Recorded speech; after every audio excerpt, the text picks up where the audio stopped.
Hi, I'm Lori Fangio. Thank you for joining me today as we explore grocery stores and supermarkets to help you make the best choices possible to optimize health and to reach and maintain a healthy weight. Starting with some simple principles like choosing fresh ingredients, selecting whole foods instead of processed and refined products, and making informed choices through reading and understanding food labels to help you with your day-to-day dietary intake.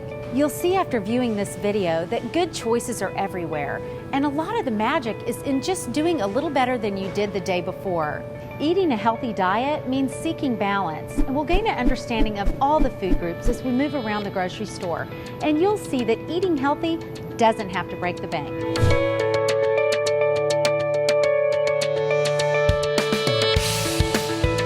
Let's start with proteins. Proteins can present a challenge when it comes to making great decisions that are healthy for your body and also affordable. Proteins come in several different packages. They're in animal products like meat, seafood, and dairy, but they're also in plant-based products like grains, seeds, and nuts. For animal proteins, whenever possible, choose lean cuts of meat that are antibiotic and hormone-free.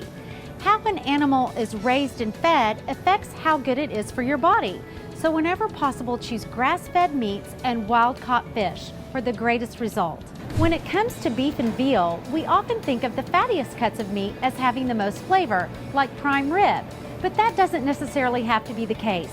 There are plenty of lean cuts of beef that also have great flavor. To select lean beef, choose cuts that are graded choice or select instead of prime, which usually has more fat. Look for the least amount of marbling. Go for the thinnest layer of white fat around the outside of the cut and trim any excess fat. When selecting ground beef, opt for the lowest percentage of fat. Organ meats such as liver are high in cholesterol, so eat no more than 3 ounces or 85 grams per month. The USDA regulates whether a piece of meat can be labeled as lean or extra lean. For every 3.5 ounces of beef, lean cuts have to be less than 10 grams of total fat.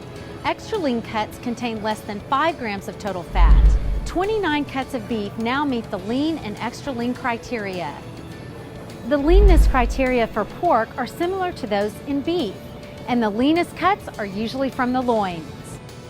The leanness criteria for lamb are also very similar to that for beef and pork. Poultry is a little simpler in terms of making healthy choices. Most of the fat in poultry resides in the skin, and it's easily removed.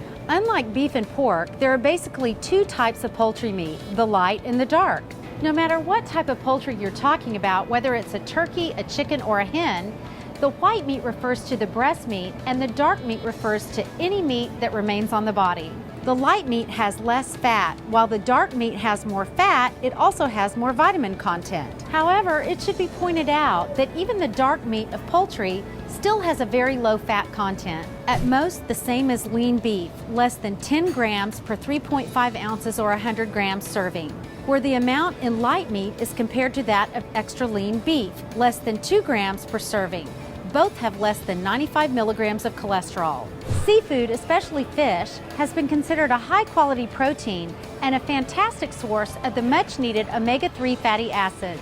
Omega-3s have been promoted for all sorts of health benefits, especially for chronic diseases related to being overweight and obese. A recent analysis showed that modern Western fishing practices have resulted in a very low omega-3 content in some common fish, being replaced by the less desirable omega-6. Some common fish like trout and Atlantic salmon are still shown to have impressive levels of omega-3s. Unfortunately, some of the most popular types, farm-raised tilapia, catfish, and tuna, were found to have the lowest omega-3 content. Look for tuna canned in oil products packed with canola oil, which is higher in the plant-based omega-3s. Cured or processed meats, including frankfurters, sausage, bacon, and sandwich meats, are the least recommended food that contain protein. A recently published study found that the consumption of these products may contribute to many health problems. Some of these products are made with leftover animal parts and pieces that are forced to gel together through a series of processing and toxic chemicals that otherwise you wouldn't put in your mouth. Processed meats are generally high in nitrates, including sodium nitrates. It's these additives that give these products the distinct and addictive flavor. but they contain too much salt and have been linked to cancer. For cold cuts, consider making your own by slicing fresh meat products very thinly. Otherwise, choose poultry products labeled roasted versus smoked. Dairy products contain protein, probiotics, and of course fat. Watch the labels for the fat content on dairy products, but bear in mind that sometimes the process of removing fats can leave behind toxic chemicals and additives to make up for the loss of color and texture. When choosing milk products, it's important to consider the fat content and fortifications. Vitamins A and D found in milk are dependent on fat, so if fat is removed, milk needs to be fortified. Goat's milk is a great alternative for lactose intolerant because it's easier to digest. Low lactose or lactose-free milks are available and nutritionally the same as other cow's milk.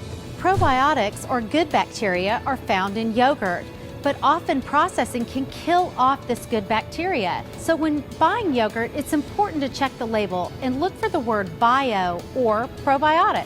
Avoid sugar-free yogurt because it's packed with artificial sweeteners. Another option is to buy your yogurt with the fruit on the bottom. That way you can only eat a little bit of the sugared fruit. Greek yogurt is a great option. It tends to contain more protein and better probiotic cultures. Cheeses are usually divided into two categories: white or soft cheeses like cream and ricotta, and hard cheeses that are generally yellow like cheddar and Gouda. And then there are those cheeses that kind of fall in the center like feta and mozzarella.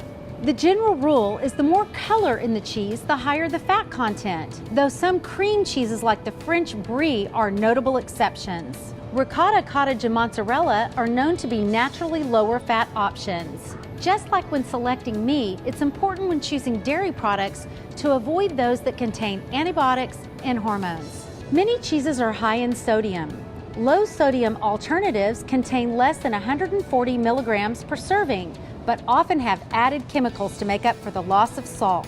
Most eggs found in the supermarket come from traditional egg farms where hens are fed subsidized grains, which produce eggs that have a high content of omega-6 fatty acids. This is shown not to be good for people with chronic illness such as cardiovascular disease or diabetes.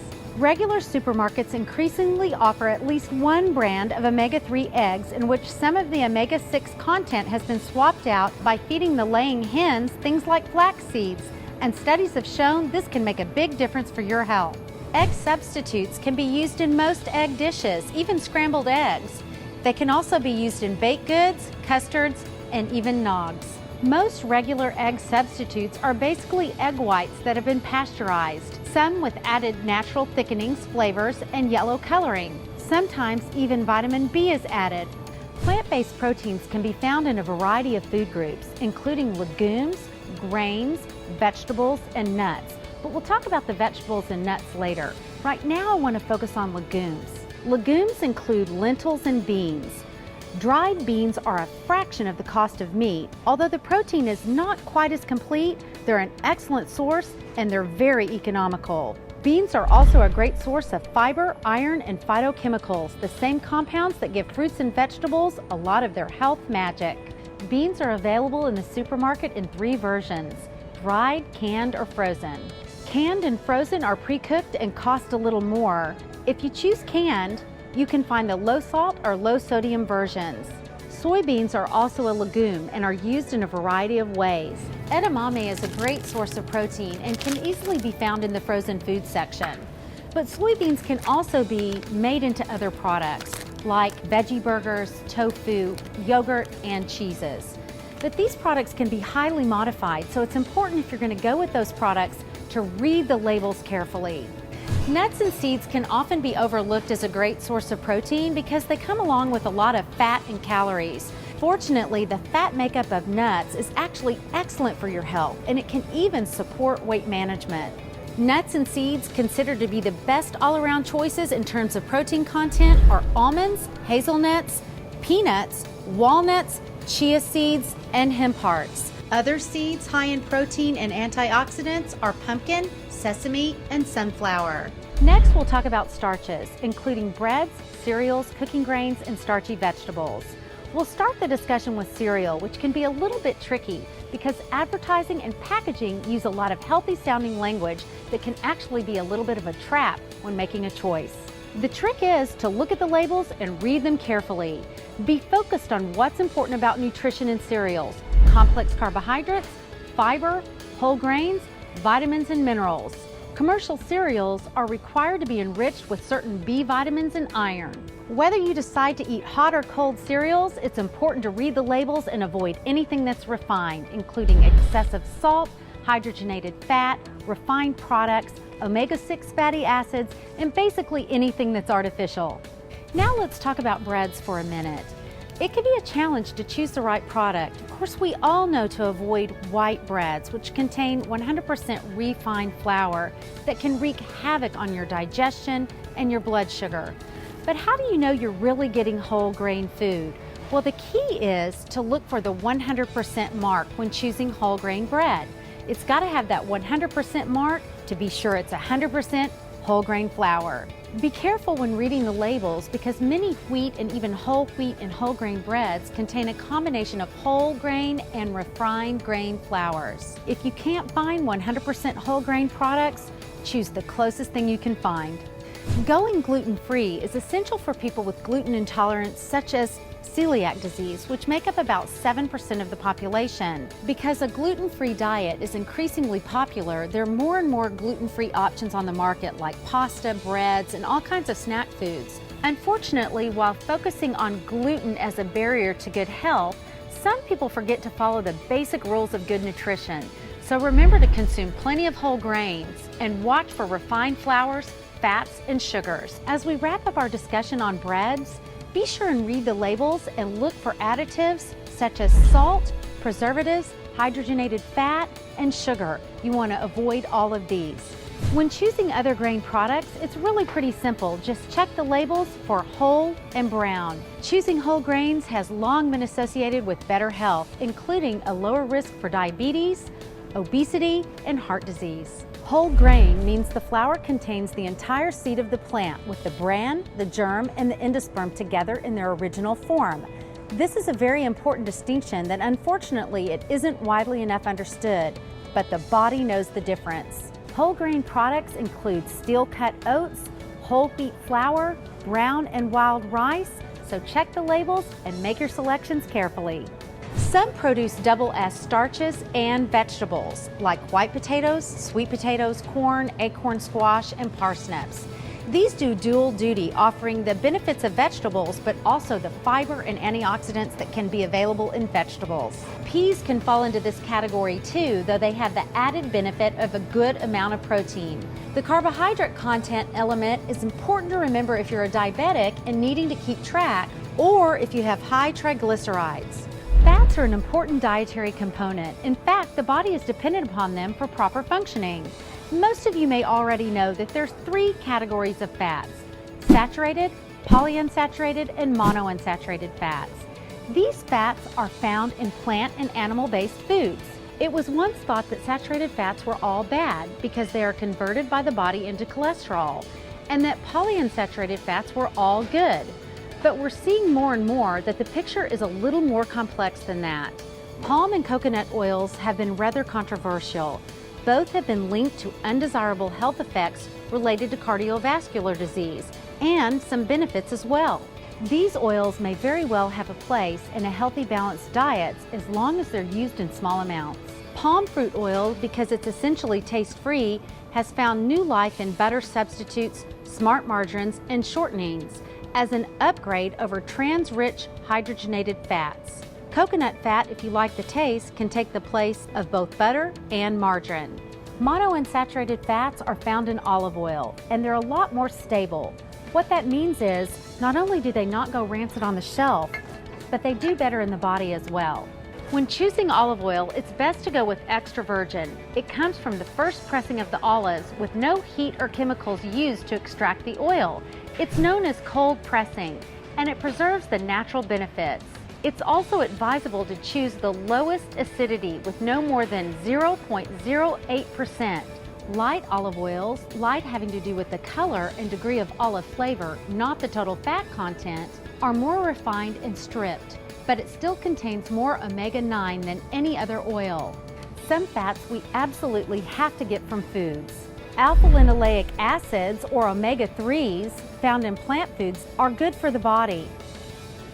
When we eat these, the body turns these into EPAs and DHAs that we usually associate with the healthy fish oils.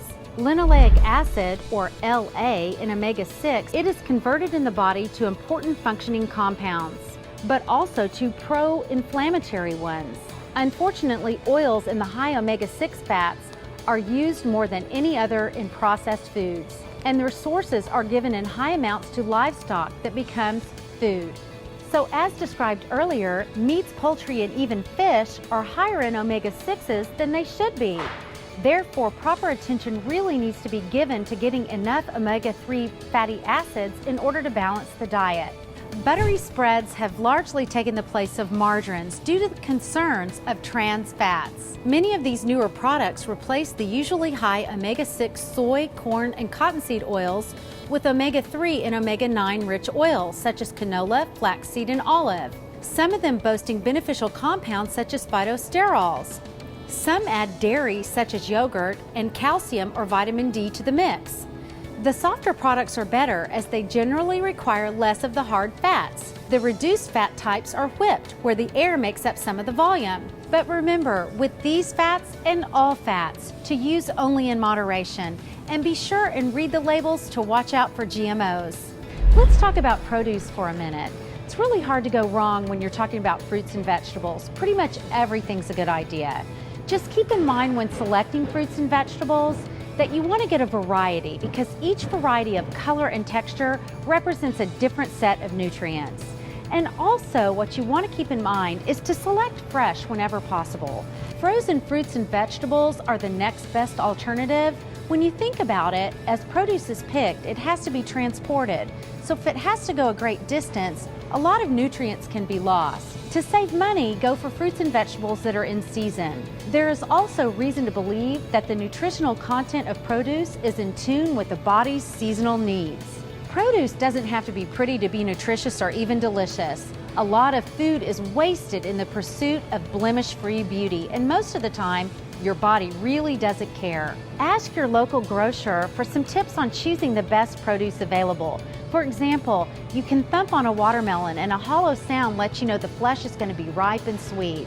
Or when selecting a pineapple, I always like to give it a little sniff at the bottom. If it's got a great smell and one of the leaves pops out easily, you know it's going to be fresh and sweet. Some fruits and vegetables are particularly vulnerable to pesticides that are sprayed in conventional crop farming. These are fruits and vegetables that should be obtained from organic sources. Most enhanced fruits and vegetables, like seedless watermelon, are the result of hybridization and not genetic modification. While no fruits and vegetables in Europe are currently GMOs, several for sale in the United States are most corn, some alfalfa, apples, sugar beets, and squash such as zucchini and crookneck. Of course, organic produce is a reliable source of non-genetically modified fruits and vegetables. As you're shopping in the supermarket, look for the stickers on fruits and vegetables. If there are 5 numbers in the PLU code and the number starts with an 8, this tells you that this is a genetically modified fruit or vegetable. If there are 5 numbers in the PLU code and the number starts with a 9, this lets you know that the produce was grown organically and is not genetically modified. The frozen food section of the grocery store is filled with ready-made products, ready to go home, be reheated in the microwave, and on your table. These are products you want to avoid because they're full of fats, salts, and refined products. When you're in the frozen food section, stick to fruits, vegetables, and proteins like poultry, seafood, and meats. The snack food section of the grocery store is an ultimate minefield. It's full of products that are processed, full of salt, sugars, artificial flavors, and hydrogenated fats, so they really should be avoided. These snack foods can easily be replaced by using quick, nutrient-rich whole foods such as nuts, seeds, and whole grain crackers. Remember, corn is one of the most genetically altered products, so always proceed with care when choosing a corn product. Popcorn can be a great compromise, but keep in mind to get natural or unflavored, as the oil can have flavoring agents. Seasoning your food is always a great idea. You can use fresh herbs and spices. Even garlic and ginger are a great way to add much needed flavor to food without adding the unwanted salt. Fresh is always best, but if you don't have fresh, feel free to use dried herbs and spices. They're a great alternative for seasoning food. Vinegars and mustards count here too, even the flavored ones that don't have added mayonnaise or sugar. A vinegar garlic blend is a popular way to season raw vegetables to cut back on high sodium additives. Where it can get tricky is the ready-made sauces and dressings. Even the powdered variety are loaded with salt and preservatives. Try making your own with fresh herbs and spices and all of the good oils that your body really needs. If you find cutting back is too difficult, salt substitutes can be a big help. These are usually a blend of herbs and spices, but do check the label to make sure they are sodium-free. What's great about these is not only do they lower your sodium intake, but they're actually beneficial. Sweeteners present a real problem, especially refined white sugar. It's just really hard on the body. Agave products can be a bit easier on the body to handle in terms of blood sugar, but they can be hard on the liver. And definitely you want to avoid anything with high fructose corn syrup. It's just not good for you. Honey can be a great alternative for sweetening foods, especially if you have an organic variety. And if you're really lucky, your grocery store might carry a dried cane juice that's excellent for sweetening products. Beware of sugar substitutes, as the safety of these are not really certain at this time, and some studies have suggested that they actually work against weight loss efforts. Many supermarkets are selling natural alternatives. Most are based on the stevia plant. Some supermarkets even carry sweeteners based on the monk fruit. These are both considered to be the best option for non-caloric sweeteners. As some of you may remember from a previous introductory video, choosing beverages can present a challenge. They've got a whole set of landmines that you may not be expecting. When looking at sodas, we've already established that sweeteners, whether they're artificial or refined, are not good for the body. It doesn't really matter if you're choosing a diet beverage, it's still loaded with chemicals that you don't want or need. Bottled iced tea products are sort of an in-between category. Most of the major mass-produced brands don't offer much beyond caffeine, sugar, and preservatives. Probably better than cola, but do-it-yourself iced tea from scratch is best. Sports drinks tend to be lower in sugar than soda, but they also have additives like artificial colors and preservatives. Many sports drinks even have caffeine, which actually drains the body of water. Fruit juices can mean bad news for your health and weight loss efforts. Juice and juice drinks might contain a certain percentage of natural fruit, rarely 100%, and often less than half. But they also have a high level of concentrated sugar and no fiber to put the brakes on. Even a glass of natural juice contains up to 6 to 8 teaspoons of simple sugar per glass. With coffees and teas, as expected, the whole fresh coffee beans and the whole leaf teas are going to offer the most benefits. The benefits, of course, being antioxidants. All coffees provide about the same levels, but organic is very important here, as coffees can be rather pesticide-laden. In teas, white and green teas have the highest antioxidant levels, followed by black and oolong teas. Decaffeinated teas and coffees have gotten a bad rap because of the chemicals required in the original process. However, there are some decaffeinated products that are okay. If you can find naturally caffeine coffee substitutes, these can be great, especially those based on chicory. Chicory comes with its own health benefits, including supporting healthy bacteria in your intestines. Cocoa is best pure. It's full of antioxidants, and in its powdered form, it has no sugar or additives, so you can add your own milk and sweetener if you like. I hope you enjoyed spending a little bit of time with me in the supermarket today, taking a look at all of the different food groups. Making healthy choices each and every day, a little bit at a time, will get you closer and closer to your healthy goals.